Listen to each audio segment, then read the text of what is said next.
ce pays qui annule le visa pour tous les Africains? C'est quoi le nom de ce pays-là? Donnez-nous. Vous ne connaissez pas? C'est le Bénin. Il n'y a pas un Africain qui prend le visa. C'est pas ça qu'on appelle être panafricain. Qui est le seul pays qui a remis au cœur de son programme de gouvernement le respect de la culture africaine, Vodou Déhi? C'est le Bénin. Ces gens, ce sont panafricains, ils ont fait quoi? Qu'est-ce qu'ils ont apporté à l'Afrique? À part le bavardage, à part de nous amener à haïr les Occidentaux. Moi, le blanc n'est pas mon ennemi. Le blanc est pour moi un partenaire parce que nous sommes tous de la race des humains. Mais comment mettre en place le management pour qu'on puisse manger bien, pour qu'on puisse gagner? C'est une affaire d'un trafic, c'est une affaire je peux le dire, de business. Mais on a des gens qui nous disent non, on doit aller à bas, on doit aller haïr, on doit mâcher, casse. Non, non, non, non, non, non. C'est du banditisme. Le vrai panafricanisme se passe au niveau du Bénin et de la Guinée. Voici les deux pays panafricains que moi je connais. Et ces bandits, quand tu es un chef d'État dictateur, comment ils peuvent nous dire que le fils de Idriss Déby du Tchad, c'est un panafricain? Vous êtes sérieux? Mais Camille Makosso, vous avez parlé tout à l'heure de la Guinée. Il y a quelques heures, le président Mamadi Doumbouya a été sérieusement éprouvé. Le dispositif sécuritaire est en train d'être revu à ce niveau. Ils sont en train d'effectuer les élections. Est-ce que vous ne voyez pas que Doumbouya est un peu éprouvé par le pouvoir? Lorsqu'on regarde les photos de Mamadi Doumbouya, lorsqu'il prenait le pouvoir et qu'on le voit aujourd'hui, on a comme l'impression qu'il dépérit. On ne peut pas tomber malade dans la vie. Un chef d'État ne tombe pas malade. Il n'est pas éprouvé, selon vous? C'est pas une épreuve. Un chef d'État peut tomber malade, il peut avoir le palu. Les opposants... Non, en Guinée, il n'y a pas opposition. Il faut aller voir les Guinéens. Le seul peuple qui était un peu réticent, c'était le peuple Peul. Mais aujourd'hui, il faut aller là-bas. Il y a un quartier qu'on appelle l'Axe. Ceux-là, c'est les jeunes. Quand eux, ils sortent, le pays est paralysé. Aujourd'hui, là, c'est eux qui mettent photo de Mamadi Doumbouya. La Guinée est gérée. Mais pourquoi on veut faire un coup d'État? Je vous explique, ce n'est pas un coup d'État. Quelqu'un va aller faire un coup d'État contre Mamadi Doumbouya, force spéciale. L'équipement, c'est en 3 secondes, ils vont te régler. Mais on a un mouvement, on a des militants, on a pris le pouvoir ensemble. C'est un mouvement. Il y a jeton dedans. Maintenant, tu as fait élection, maintenant, tu es président civil. Donc, c'est-à-dire le peuple, tu es maintenant un président officiel. Donc, nous, les militaires qui avons géré le mouvement, on t'a mis au pouvoir, la vie, c'est comment? On fait un peu de bruit pour que tu penses au moins à nous, tu donnes le menu d'Abali. Tu n'as pas allé comme ça. Puis après l'élection, là, c'est fini. Hein. Tu ne nous dois plus rien. Tu es maintenant un président démocratiquement élu. Donc je pense pour moi qu'il y a une marmaille dans la marmaille pour dire, vieux père, il faut penser à nous, donne pour nous en quitter ici, mon vieux. Ça a été le cas au niveau du Burkina. Damiba devait partir. Les autres l'ont dit, mais si tu pars maintenant, là, tu fais la passe au civil, on va quoi? Donc jeton que tu as pris, la première fois quitter, nous sommes venus prendre pour nous. C'est un mouvement de Dabali. Le verbe manger doit être conjugué au président de l'indicatif. Au niveau de la Guinée, je pense que ça en est le cas. Mais au niveau des autres pays, là, frère, c'est la désolation totale. Qu'est-ce que vous pensez du Gabon? D'abord, je pense que le Gabon est sur un bon pas. Parce que le président de là-bas est en train de faire assez d'efforts. Mais je pense qu'il doit encore faire plus d'efforts. Pourquoi?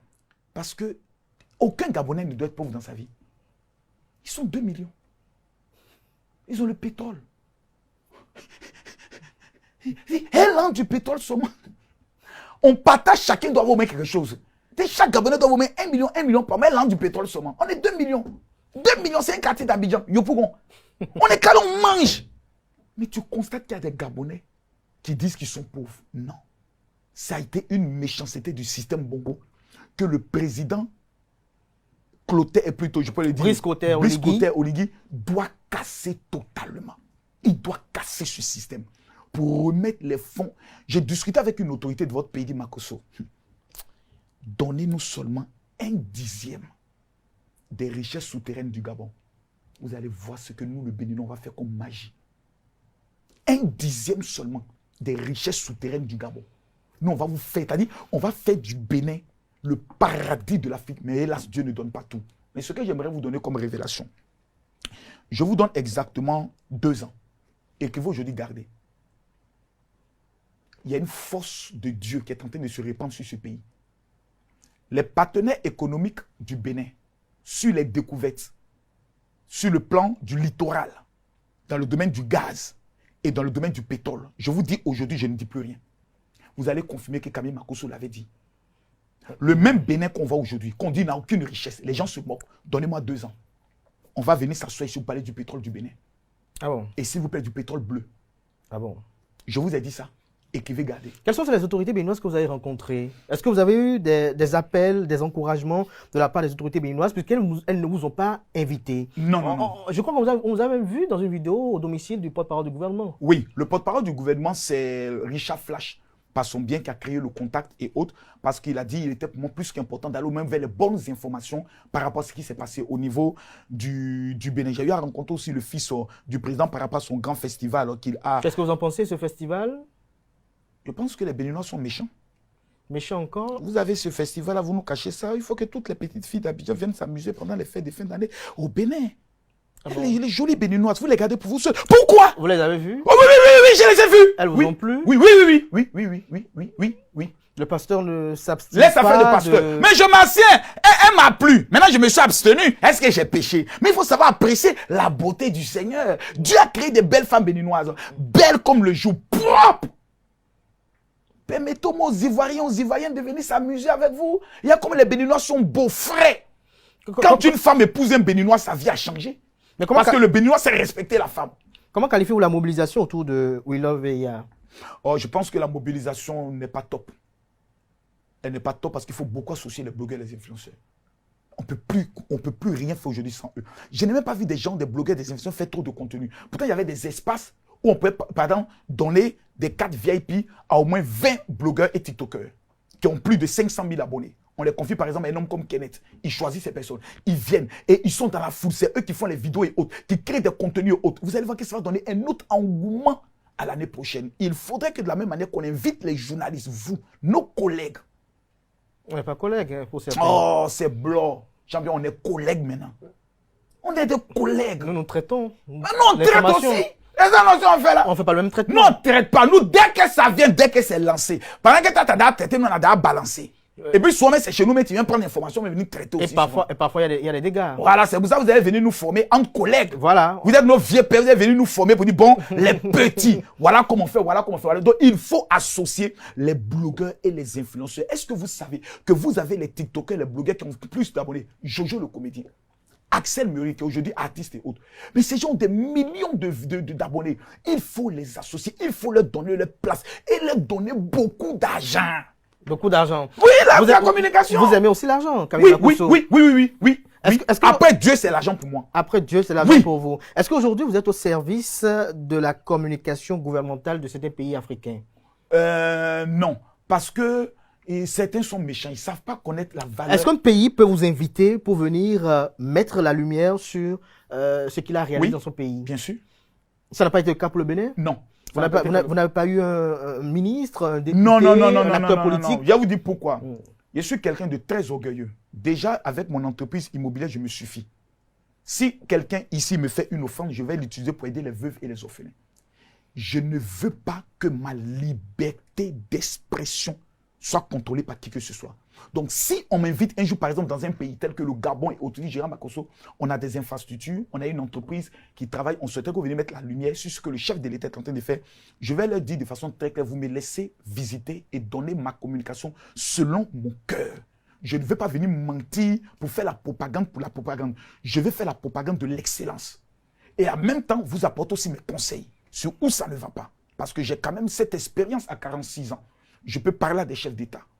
J'ai rencontré des chefs d'État. Je peux parler à des premiers ministres, je les ai rencontrés. Sans peur et rien. Parce que je sais que pendant que toi, un jour, tu ne seras plus président ou premier ministre, moi, je reste ministre de Dieu à vie.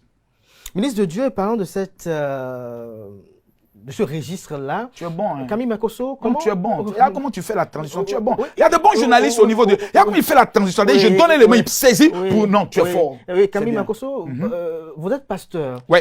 Mais un pasteur un peu atypique, si on peut le dire ainsi. Tout parce que parmi les pasteurs que l'on a en Afrique, il n'y en a presque pas qui a votre activisme politique. Sur les réseaux sociaux, vous intervenez également sur les faits divers, si on peut le dire ainsi. Alors, c'est quelle génération de pasteurs ou quel est votre modèle de pasteur? Moi, je ne suis pas d'abord, on dit pasteur parce que tout simplement tu sais Dieu. Sinon, je ne suis pas un pasteur. Je suis prophète évangéliste. Quand les réseaux sociaux sont apparus, le Seigneur m'a dit, Paul a été fort avec les forts pour gagner les faibles et faible avec les faibles pour gagner les faibles. Voici le nouveau instrument qui va révolutionner le monde. Rentre dans ce monde, mais fais attention. Confonds-toi. Et Jésus dit, je vous envoie comme des brebis au milieu des loups. De toi à moi. Tu as une brebis au milieu des loups. Tu vas t'habiller comment? Tu vas t'habiller comme un loup. Tu vas te déguiser même en loup. Si on le même, ils vont te taper, ils vont te manger, te croquer même. C'est ça le pouvoir qu'on appelle le pouvoir du caméléon. Quand vous rentrez dans la Bible, pour vous qui êtes chrétiens, la Bible dit un jour David s'en va dans un royaume et il sait que le roi peut le tuer. Il s'est fait passer pour un fou. Il laisse la bave couler. On dit, mais qu'est-ce que tu as fait le fou? Il dit, patron, je ne suis pas fou, c'est moi David. Si je ne faisais pas ça, on allait me tuer. On appelle ça la stratégie de la communication. Quand j'entre sur un béret, une actualité, quand les gens viennent, ils s'abonnent. Mais le jour qui va suivre, je vais dire, je prêche aujourd'hui sur les 7 signes qui prouvent que les sorciers veulent te tuer. Quand tu dors la nuit que serpent te poursuit, si tu ne m'écris pas maintenant pour dire, général, je vais ma prière, tu risques de mourir. Mon téléphone est inondé. Donc, stratégie de ramassage, on appelle ça la pêche miraculeuse. Mais je reconnais que souvent on exagère un peu, mais à chaque fois, moi, je dois faire mon autocritique avec mon équipe. Sinon, je suis dans un système évangéliste. Il faut aller vers les gens. Jésus n'a pas été crucifié dans une église. Et la plupart de ces pasteurs dont vous parlez, on se connaît. Il y a des pasteurs qui vous attaquent. Non. Le pasteur qui m'attaque, je ferai sortir le nom de sa maîtresse. Je ne plaisante pas avec ça. Vous ne verrez pas les pasteurs m'attaquer. Gédéon, par exemple, qui est en Côte d'Ivoire, ce n'est pas un pasteur, c'est un polygame. Pour dire que quelqu'un est un pasteur qui va attaquer ma cause, non, tu t'amuses à se faire sortir le nom de ta maîtresse. Sinon, les extraits des enfants hors mariage que tu as eu. Moi, je suis bel un gars qui plaisante, on ne s'amuse pas avec moi. J'ai des dossiers trop lourds. Si moi, ma soeur parlait des pasteurs, ils vont fermer l'église. Parce que l'église est devenue aujourd'hui une escroquerie totale. La plupart des gens, vous voyez, sérieux, habillés en veste et autres qui montent dans les voitures, qui sont tout carrés, c'est les plus grands menteurs. C'est un système. 1000 personnes qui donnent au moins 10 000 par mois à l'église, ça fait combien? Ça fait 10 millions. Le gars, il est assis sur ça. Tu penses qu'il va faire quoi? Tous les jours, il viendra se présenter comme Jésus-Christ de Nazareth. Chaque mois, il tape ses 10 millions. Ils ne sont pas vrais. Parce que le vrai enseignement de la Bible, c'est de prendre l'argent de l'église pour aller aider les veuves et les orphelins qui sont dans l'église, créer de l'emploi. C'est pour cela que tous les États doivent demander aux églises de faire un bilan financier à la fin de l'année. Pour savoir où l'argent est parti. Donc, vous approuvez un peu la pensée du président rwandais? Bien sûr. Sauf que là-bas, la méthodologie qui a été utilisée a été la mauvaise. On se lève, on ferme l'église parce que le pasteur n'a pas un diplôme. C'est dangereux. Mais Camille Makosso, qu'est-ce qui vous distingue alors, vous, de ces hommes de Dieu? Puisque vous parlez de pasteur, vous faites une nuance. Qu'est-ce qui vous distingue? Parce que vous avez dit qu'il y a comme une escroquerie. Non, la différence, c'est que je me présente tel que je suis. Le jour où j'ai péché, je dis, bon les gars, la petite là, vraiment, quand elle a marché, ça fait alléluia, mais je n'ai pas pu tenir, j'ai péché. Faut être honnête. On a voulu faire quoi qu'on est des saints, vraiment et autres. Mais un matin, on apprend que tu as enceinté la secrétaire de l'église. On fait comment, pasteur? C'est ça qui blesse et qui décourage. Il y a des pasteurs qui le font. Oh, toi aussi, arrête-moi ça. Est-ce que sur toi, ton corps, quelle est la partie qui n'est pas convertie? C'est le papy tout le magnifique. Pourtant, souvent, tu as 5 jours de jeûne, il s'élève, non? N'est-ce pas? Camille Makosso. On s'est compris. Alors, on va parler un peu très rapidement de la Côte d'Ivoire avant de conclure. Vous avez parlé tout à l'heure du président Alassane Dramane Ouattara qui a son 4e mandat. Tout à fait. Est-ce que pour vous, il gère bien la Côte d'Ivoire? Est-ce que pour vous, la routine ne va pas s'instaurer dans la gestion des affaires publiques? Non. Parce qu'il est là depuis, ça fait quand même un bon moment. Oui. Ce que le président Alassane Ouattara a réalisé pour les Ivoiriens, on ne l'a jamais vu. C'est comme un peu au niveau du Bénin. Nous, il y a des choses qu'on ne connaissait pas.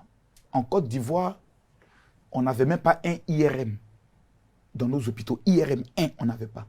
Aujourd'hui, on a près d'une 40aine des scanners de dernière génération. Chaque mois, on découvre de nouveaux CHR que le président Alassane Ouattara a conçus. La plus grande inquiétude, c'était l'âge. On se dit qu'après plus de 80 ans, un homme comme le président Alassane Ouattara peut toujours contrôler le pays et contrôler les affaires. Nous avons été surpris de constater que tous les dossiers doivent passer par lui. Il doit contrôler pour ne pas que l'État soit escroqué. Donc, il tient. La plus grande préoccupation à l'heure où nous sommes, c'est l'après-président Alassane Ouattara. Nous avons connu l'après Houphouët-Boigny. Le pays a connu la guerre. Il faudrait que le président Alassane Ouattara, dès maintenant, puisse nous présenter son successeur. Parce qu'il atteint un certain âge où ce n'est plus lui qui décide, c'est Dieu. Je lui souhaite de vivre encore plus de 100 ans. 100 ans, Camille Makosso? 120 ans même. Camille Makosso, vous êtes sérieux? Non, il y a des gens qui vivent 120 ans. Alors, nous sommes à la fin La Bible nous enseigne que nous sommes appelés à vivre 120 ans. Il n'y a plus que le président atteigne ses 120 ans. Mais comme on ne sait jamais, qu'il nous dise désormais qui est son héritier. Si son héritier n'est pas le ministre de la Défense, ténébraillement son frère, qu'il sache que moi, je ne soutiendrai pas son héritier qui va nous présenter. Merci à vous, Camille Makosso. Merci. Vous avez émis les souhaits pour la Côte d'Ivoire. Vous allez nous faire également, ou nous émettre vos souhaits pour le Bénin. Dans quelques jours, nous connaîtrons les élections législatives et communales.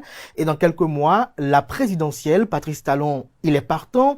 Quels sont vos vœux pour les Béninois en ces périodes un peu assez quand même névralgiques? Vos vœux pour la présidentielle prochaine, le candidat Romuald Boigny, celui de la mouvance présidentielle, et vos bons vœux également pour Patrice Talon, son épouse Claudine Talon, également son fils Lionel Talon, qui est un grand artisan dans le monde de la culture et qui révèle la culture béninoise au-delà de ses frontières. Je souhaiterais que le futur président puisse toujours s'appuyer sur les conseils du président Patrice Talon, sur son expérience. Ben, moi, je suis un Ivoirien, voyons, on est en concurrence, voilà.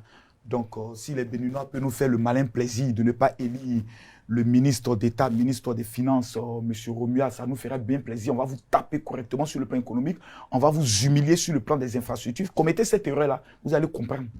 C'est-à-dire, commettez l'erreur, je vous demande pardon, commettez cette erreur, allez aux élections, et puis que le diable rentre dans votre corps pour dire non, on ne vote pas le ministre des Finances, oh non, on ne veut pas, on ne veut plus de lui. Et commettez cette erreur, on va vous chicoter en économie. Nous, on a 5 ans. 5 ans avec Alassane Ouattara, on va vous bombarder. Vous avez un Spartacus de l'économie, sachez profiter.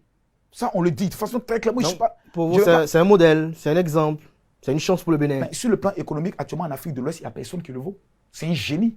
Vous savez, il y a des gens qui vont à l'école et qui sont des génies comme des Lionel Messi dans le domaine du football. C'est un génie. C'est-à-dire, Lionel Messi n'a pas besoin de trop s'entraîner. C'est inné, c'est un génie. Il y a des hommes qui sont génies dans le domaine des mathématiques, il y a des hommes qui sont des génies dans le domaine économique. Et vous avez un génie. Soit vous profitez de lui, soit vous nous le donnez. Est-ce que vous pouvez le prêter à la Côte d'Ivoire? Vos bons vœux, Patrice Talon et sa famille? La santé, la paix et la réjouissance. Actuellement, le président Patrice Talon, tous les soirs, on doit mettre la rumba chez lui à la maison. Il doit se coucher puis se réjouir. Mais de tels hommes, ils ne vont jamais se reposer. Il sera toujours en train de travailler, faire des propositions même au gouvernement, parce que c'est un mécanisme qui est en lui. Cet homme, je souhaite que cet homme puisse beaucoup s'impliquer sur le plan africain, comme un médiateur pour le règlement de certains conflits. Combien de pays ont été visités par le président Patrice Talon? Très peu, on peut les compter sur le bout du doigt. Mais des pays tels que le Burkina, il s'est déplacé pour apporter son expérience. De tels hommes, il faut les avoir pour le continent africain. C'est très important parce qu'il y aura beaucoup de conflits. Il peut être un artisan sérieux.